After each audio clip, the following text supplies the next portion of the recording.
costume jewelry, trinkets, fashion jewelry, junk jewelry, fake jewelry, or falarious jewelry manufactured as ornamentation to complement a particular fashionable costume or garment, as opposed to real jewelry, which may be regarded primarily as collectibles, keepsakes, or investments. Etymology. The term costume jewelry dates back to the early 20th century. It reflects the use of the word costume to refer to what is now called an outfit. Components. Originally, costume or fashion jewelry was made of inexpensive simulated gemstones, such as rhinestones or lucite, set in pewter, silver, nickel or brass. During the Depression years, rhinestones were even downgraded by some manufacturers to meet the cost of production. During the World War II era, sterling silver was often incorporated into costume jewelry designs, primarily because the components used for base metal were needed for wartime production and a ban was placed on their use in the private sector.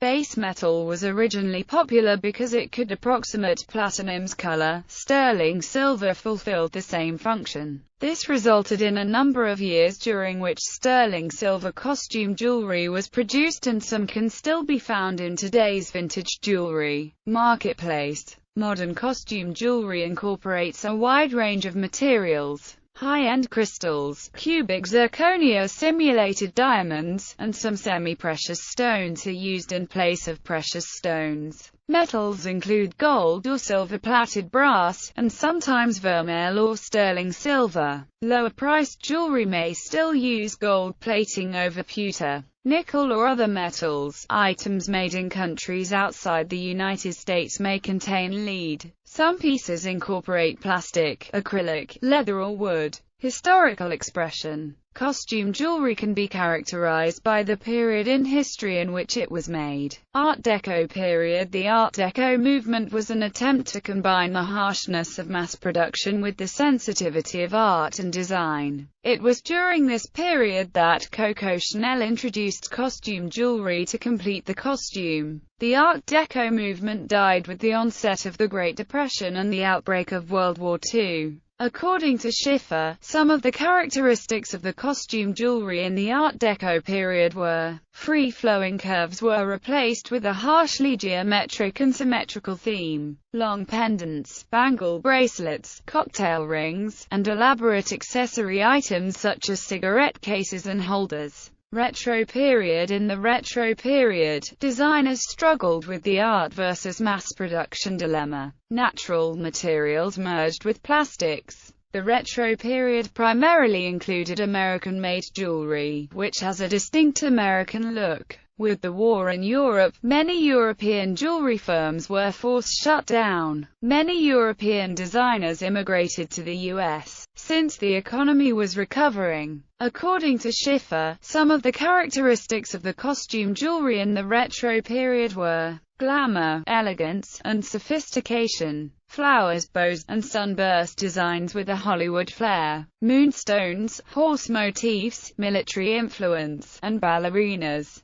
Bakelite and other plastic jewelry. Art Modern period. In the Art Modern period following World War II, jewelry designs became more traditional and understated. The big, bold styles of the retro period went out of style and were replaced by the more tailored styles of the 1950s and 1960s. According to Schiffer, some of the characteristics of the costume jewelry in the Art Modern period were bold, lavish jewelry, large, chunky bracelets, charm bracelets, jade, opal, charm bracelets, citrine, topaz, poodle pins, Christmas tree pins, and other Christmas jewelry. Rhinestones. With the advent of the mod period came body jewelry. Carl Schimmel of Kim Craftsman Jewelry was at the forefront of this style. While Kim Craftsman closed in the early 1990s, many collectors still forage for their items at antique shows and flea markets. The Boston Museum of Fine Art recently displayed Carl Schimmel's chastity belt, created in 1969 in there, when high fashion inhaled the 60s hippie chic at MFA. This piece and exhibit was reviewed by Greg Cook of Boston NPR. Carl Schimmel's circa 1969 base metal chastity belt, displayed here atop a black body stocking, imitates medieval designs in its erotic chains and medallion. http://artery.wbur.org/2013/07/20/hippie-chic-mafar. A photo of this piece can be seen at http://media.wbur.org/wordpress/18/files/2013/07/pickippichicook_0176.jpg. General history. Costume jewelry has been part of culture for almost 300 years. During the 18th century, jewelers began making pieces with inexpensive glass. In the 19th century, costume jewelry made of semi-precious material came into the market. Jewels made of semi-precious material were more affordable, and this affordability gave common people the chance to own costume jewelry. But the real golden era for the costume jewelry began in the middle of the 20th century. The new middle class wanted beautiful, but affordable, jewelry. The demand for jewelry of this type coincided with the machine age and the Industrial Revolution. The revolution made the production of carefully executed replicas of admired heirloom pieces possible. As the class structure in America changed, so did measures of real wealth.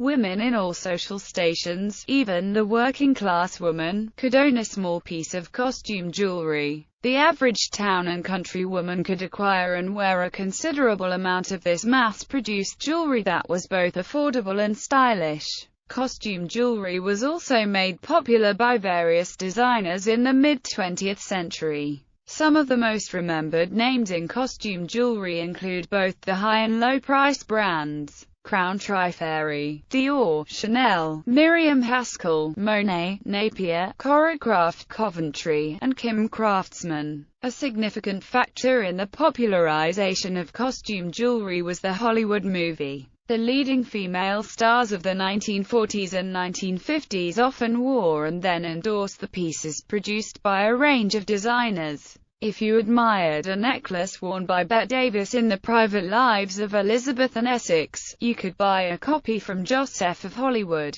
who made the original. Stars such as Vivian Leigh, Elizabeth Taylor and Jane Russell appeared in adverts for the pieces, and the availability of the collections in shops such as Woolworth made it possible for ordinary women to own and wear such jewelry. Coco Chanel greatly popularized the use of faux jewelry in her years as a fashion designer, bringing costume jewelry to life with gold and faux pearls. Kenneth J. Lane has since the 1960s been known for creating unique pieces for Jackie Onassis, Elizabeth Taylor, Diana Vreeland, and Audrey Hepburn. He is probably best known for his three-strand faux pearl necklace worn by Barbara Bush to her husband's inaugural ball. In many instances, high-end fashion jewelry has achieved a collectible status, and increases in value over time. Today, there is a substantial secondary market for vintage fashion jewelry. The main collecting market is for signed pieces, that is, pieces which have the maker's mark, usually stamped on the reverse.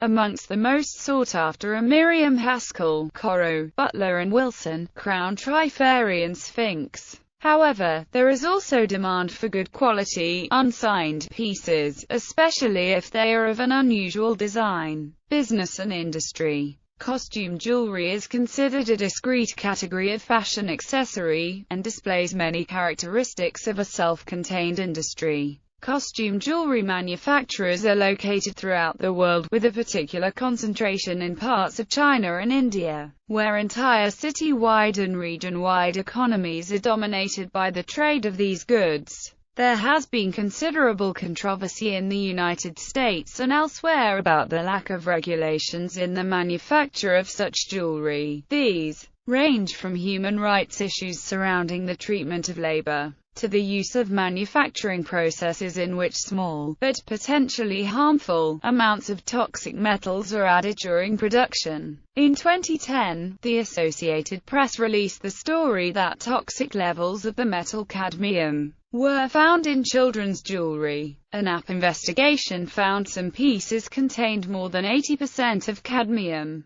The wider issues surrounding imports, exports, trade laws, and globalization also apply to the costume jewelry trade. As part of the supply chain, wholesalers in the United States and other nations purchase costume jewelry from manufacturers and typically import or export it to wholesale distributors and suppliers who deal directly with retailers. Wholesale costume jewelry merchants would traditionally seek out new suppliers at trade shows. As the Internet has become increasingly important in global trade, the trade show model has changed. Retailers can now select from a large number of wholesalers with sites on the World Wide Web. Some of these sites also market directly to consumers, who can purchase costume jewelry at greatly reduced prices. Some of these sites include fashion jewelry as a separate category, while some use this term in favor of costume jewelry. The trend of jewelry making at home by hobbyists for personal enjoyment or for sale on sites like Etsy has resulted in the common practice of buying wholesale costume jewelry in bulk and using it for parts.